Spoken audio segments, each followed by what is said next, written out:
Welcome back to After the Whistle. With the fall season nearly done and the winter season transitioning, it's a good time to check in with the NDHSAA Executive Director, Matt Festch. Thank you for joining me, Matt.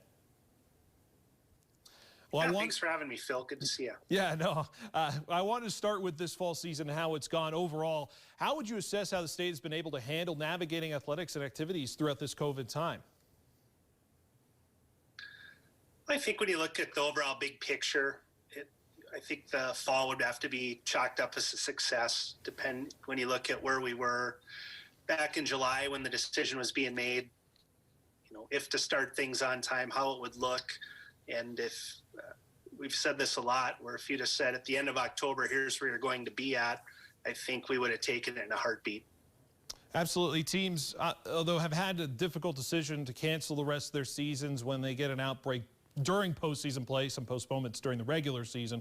Football and soccer, notably, you've set the place, you put in place a policy that tournaments must go on. How difficult has it been to see these teams actually have to forfeit their season and implement that policy?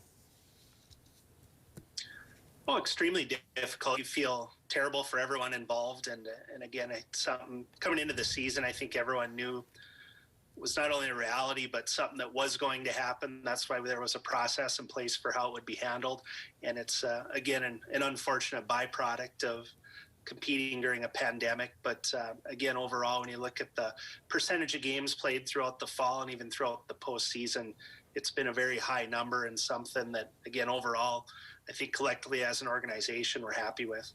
What is something that you've learned throughout this fall season, now that it's been playing out through the end here?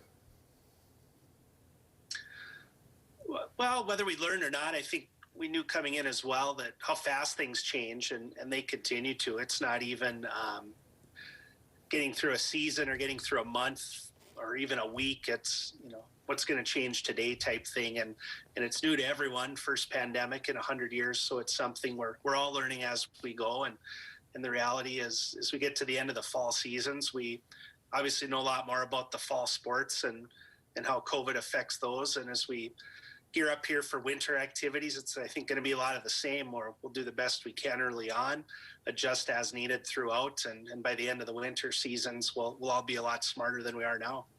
Yeah, when it comes to paying attention to all levels of sports, the pro, college, and high school level, there hasn't been really many studies, but I mean, we haven't seen transmission between teams like we thought we would when it comes to the actual games, including high contact sports like football. With basketball and wrestling on the horizon, where is the concern on transmissibility? I think the concern is just the unknown, just like you said, where there's just not a lot of data out there, particularly with our winter activities, as they're just getting going. Back in July, nationally, the discussion was, how are we ever going to have a football season with the high risk of transmission? It was just a universal thought. A lot of states decided to not even attempt to play football in the fall. And I think the research has shown us here at the pro and college levels, where they're testing so vigorously that you're right, that team-to-team transmission doesn't appear to be there at a very high level at all. And we don't have those testing capabilities at our level, but there is that data out there. And again, there's just not a whole lot at all with winter activities. So it'll be a lot of learning as we go, but that's what has to be done at this time. Now, with the rapid increasing of cases across the state, some fans are concerned. What is the likelihood that we could possibly see another shutdown like we saw in March? Yeah, that's hard to say, and a lot of that's out of our organization's control, but it's obviously a potential, and has been all along, and not something anyone wants to see. But if it needs to happen, it will happen, and it's again going to come down to different mitigation strategies. And it's so easy for athletes, coaches, and members of the program to buy in, but it takes so much more than that. It's families, communities, et cetera, and everyone has to buy in order to make it work. And it's going to be no different this winter, even probably more so as far as the big picture goes, and everyone in it together. What will you be paying attention to moving forward as we advance to these winter months and the winter season?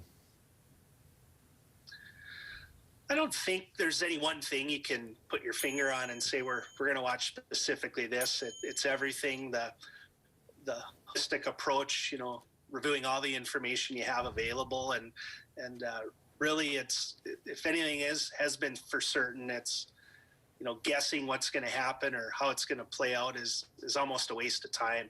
You just it seems like everything's been reactive, even though you prepare as best you can. But it again, I think it's going to continue in the winter and likely through the spring as well.